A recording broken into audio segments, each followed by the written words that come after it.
துணை நெடுங்கை வரை உகைத்து பன்மணியும் நிதி குவையும் பகட்டினமும் பரித்தொகையும் பொன்னு மணி குதிரை இன்ன எண்ணில்லாதவ கவர்ந்து இகழ் அரசன் முன் கொண்டார். எல்லாத்தையும் ராஜாட்ட கொண்டாந்து வச்சுட்டார். அங்கே என்னென்ன எடுத்தாரோ அத்தனையும் கொண்டு வந்து ராஜாட்ட வச்சுட்டார். இப்போ பல இடத்துல பிடிப்பாங்க எடுப்பாங்க, அவ்வளவும் கவர்மெண்ட்ல சேர்ப்பாங்களான்னு தெரியாது. நான் பொதுவாக சொன்னேன், இவர் என்ன எடுத்தாரோ என்ன பிடிச்சாரோ மொத்தத்தையும் கொண்டு போய் ராஜாட்ட கொடுத்துட்டார். இது ஒரு பெரிய விஷயம் இல்லையா? அதான் சொன்னா, பேங்க்ல 2 திருடன் திருட்டு வந்தேன். மறுநாள் பேங்க்ல எவ்வளவு திருட்டு போச்சுன்னா 4 லட்சம்னு பேப்பர்ல வந்தது. இவன் எண்ணி பார்த்தா 3 லட்சம் தான் இருக்குது. இவன் சொன்னா, அந்த கிளார்க்கு ரொம்ப மோசம்டா, ஒரு 50,000 சேர்த்து சொல்லிட்டான் பாத்தியான்னா. இது நல்ல ஆப்பர்ச்சுனிட்டி தானே. அப்போ இந்த 2 திருட்டு பயிலும் சொன்னான், அந்த திருட்டு பயப்பார் 50,000 சேர்த்து சொல்லிட்டான் அப்படி. அது மாதிரி பொதுவாக போகும்போது சேர்த்து எல்லாத்தையும் வீணாக்கிறவன் எவ்வளோ பேர் இருக்கிறேன். இவர் எதை எடுத்தாலும் தான் எடுத்துக்கிறது இல்லை, அரசத்தை கொண்டு வந்து கொடுக்கிற இயல்பு உடையவர். இவர் வந்து நின்ன உடனே ராஜா பார்த்தான், எப்படி ஜெயிச்சிங்க? ரொம்ப கஷ்டமாச்சு அந்த மன்னனை ஜெயிக்கிறது, எப்படி ஜெயிச்சிங்க அப்படின்னு. இவர் ரொம்ப பணிவா நின்னார். பக்கத்தில் இருந்த மந்திரிலாம் சொன்னா, மகாராஜா இவர் ஜெயிக்கிறதுல என்ன ஆச்சரியம் இருக்கு? ஏன்? அவர் சிவபெருமானுடைய அருள் பெற்றவர், நாள்தோறும் சிவனடியாருக்கு உணவு கொடுக்கிறவர், சிவனடியார்களை கடவுளாக வணங்குகிறவர், சிவனுடைய அனுகிரகம் பெற்றவர். அவர் ஜெயிப்பதில் எந்த ஆச்சரியமும் இல்லை. பாட்டு பாருங்க.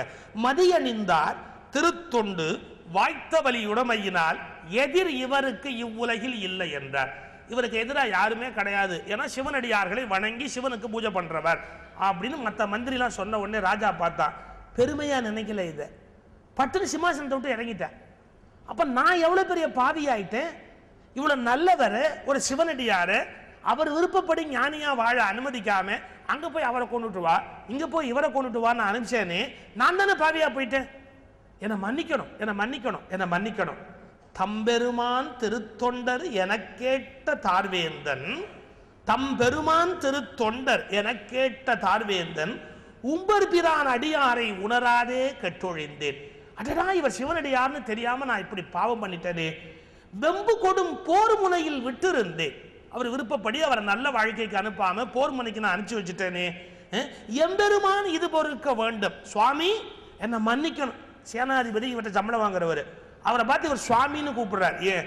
நீ வந்து இறைவனை கும்பிடுறவன்னு எனக்கு தெரியாம போச்சு, உன்னை வேலை வாங்கிட்டேன், எம்பெருமான் இது பொறுக்க வேண்டும் அப்படின்னு இறங்கி வந்து சேனாதிபதியை கையெடுத்து கும்பிட்டா ராஜா. என்ன பொருள்? சம்பளம் வாங்குற சேனாதிபதியா இருக்கிற வரைக்கும் ராஜாவுக்கு கீழே, ஆனா சாமி கும்பிடுற சிவனடியார் ஆகின உடனே ராஜாவுக்கு மேல. அந்த மாற்றத்தை ஒரு வரியில வச்சார் சேக்கிழார்.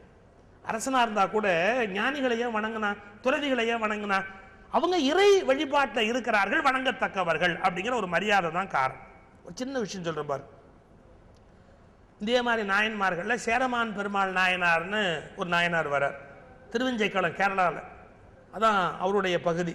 சேரமான் பெருமாள் நாயனார் அவர் யானை மேல ஊர்வலம் போயிட்டு இருந்தார். சேரமான் பெருமாள் நாயனார் யானையில ஊர்வலமா போயிட்டு இருக்கிறார்.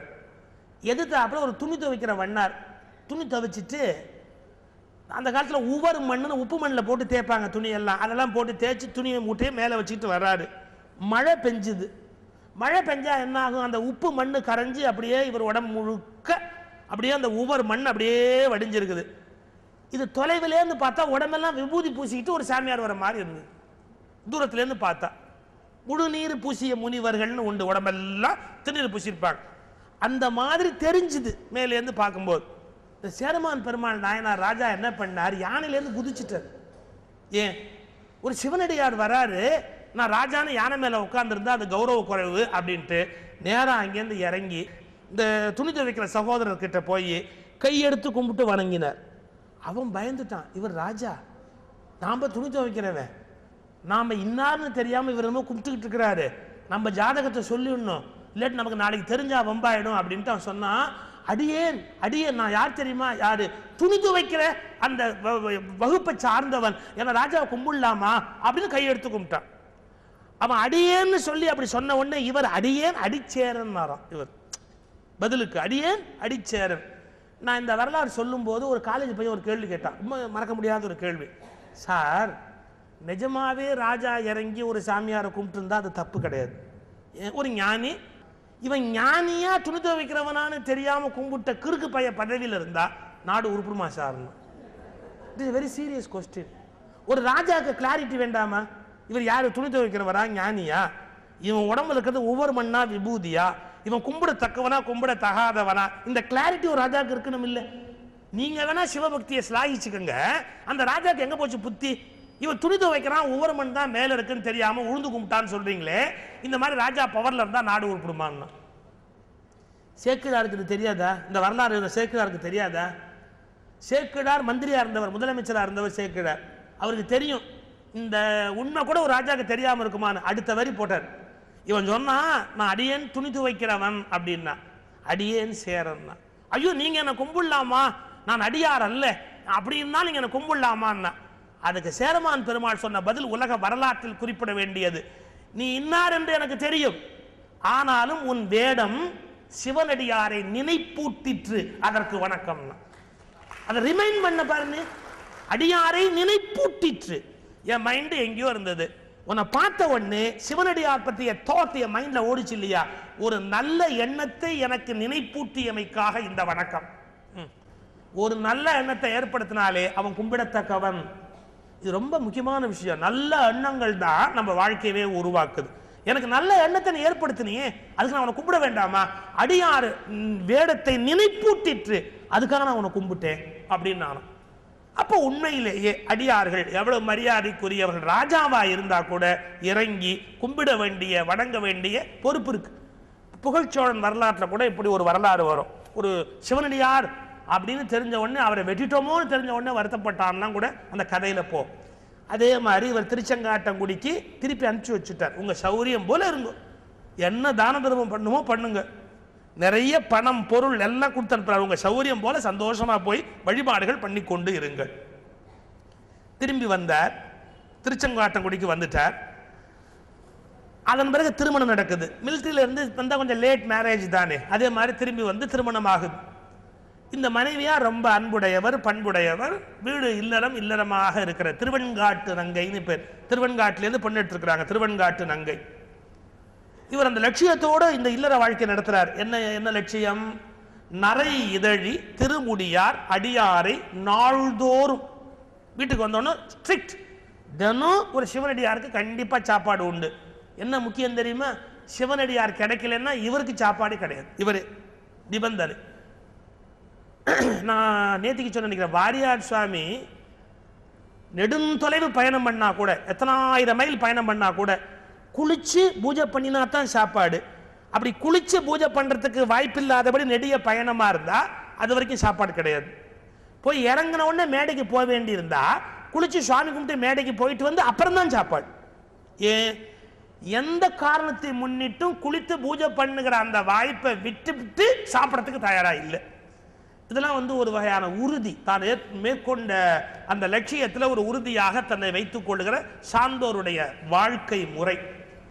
இப்ப இவர் எப்படி இருக்கிறார்? நாள்தோறும் ஒரு சிவனடியாருக்கு உணவு கொடுக்கணும். அப்படி சிவனடியார் கிடைக்கலையா அன்னைக்கு முழுக்க இவரும் பட்டினி கிடக்கும். இந்த நெறிமுறையில உறுதியா இருக்கார். நரை இதழி திருமுடியார் அடியாரை நாள்தோறும் முறைமையினில் திருவமுது முன் ஊட்டி பின் உண்ணும். முதல்ல சாப்பாடு போட்டு அப்புறம் தான் சாப்பிடுவார். நிறையுடைய பெருவிருப்பாக கொள்ளும் துறை வழுவா வகை ஒழுகும் தூய தொழில் தலை நின்றார். சிவனடியாருக்கு சாப்பாடு போட்டார். எப்படி சாப்பாடு? சும்மா ஒப்பேத்துற மாதிரி சாப்பாடுலாம் கிடையாது. இப்போ போட்டேன்னு சொல்லி இப்போ சில பேர் திருவண்ணாமலையில் இந்த ஜோதி தரிசனத்தும் போது பல பேருக்கு சாப்பாடு போடுறது வேண்டி மோசமான ஹோட்டலில் டிக்கெட் வாங்கி கொடுத்துருவா.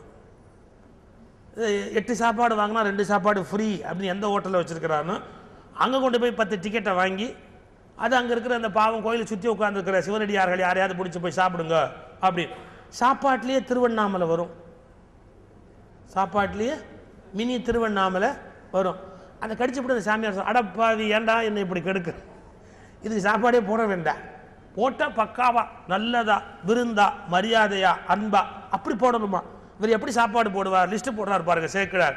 தூய திருவமுது, கனி பழவகை, கண்ணல் கரும்பு, அறுசுவை கறி 6 வகையிலையும் கறி, நெய் நல்ல நெய், பாய தயிர், அப்புறம் இன்னும் என்ன பால், இனிய பன்னியம் நல்ல பண்டங்கள் கூட சாப்பிட்றதுக்கு, நீர் அமுதம் நல்ல அருமையான நீர், மேயபடியால் அமுது செய்விக்க. ஒரு குறை கிடையாது, நல்ல இலம் முழுக்க உணவு, அதுவும் விதவிதமான உணவு அந்த அடியார்களுக்கு. ஏன் பால் ஏன் தயிர்? ஒரு அடியார் பால் சாப்பிடலாம், ஒரு அடியார் தயிர் சாப்பிடலாம், என்ன சாப்பிடுவான்னு தெரியாது, அது எல்லாம் தயாராக வச்சிருக்கிறார். எவ்வளோ அருமையான ஒரு முறை பாருங்க. பால், தயிர், இனிப்பு, 6 சுவை கறி எல்லாமா அடியாருக்கு நாள்தோறும். மாயிரு ஞானம் போற்றி வரும் இவர்பால் மனமகிழ்ந்தார். மேதகையார் அவர் முன்பு அப்படி யார் வந்தாலும், யாராவது வந்தா ஏன்பா நீ யாரு அப்படின்னா, நான் ரொம்ப சின்னவங்க, என்னமோ நீங்க அவங்க நீ ரொம்ப பெரிய ஆளப்பா, எப்படி சாப்பாடு போடுற, எப்படி உபசரிக்கிற, எப்படி பூஜை பண்ற அப்படின்னா, அதெல்லாம் ஒன்றும் இல்லைங்க, நான் ரொம்ப சின்ன ஆள், ரொம்ப சின்ன ஆள். சின்ன ஆள்னு சொல்லியே இவருக்கு பேர் என்னன்னா சிறுத்தொண்டர்னு பேர் வந்துருச்சான். பரஞ்சோதி அப்படிங்கிறதுலேருந்து போருக்கு போற வரைக்கும் தான் பரஞ்சோதி. இப்ப சிறுத்தொண்டர், தொண்டர்களுக்கு சிறியவராக தன்னை ஒப்பு கொடுத்தவர், சிறுத்தொண்டர் அப்படின்னு பேர் வந்துருச்சு. ஆதலினால் சிறுத்தொண்டர் என நிகழ்ந்தார் அவனியின் மேல்.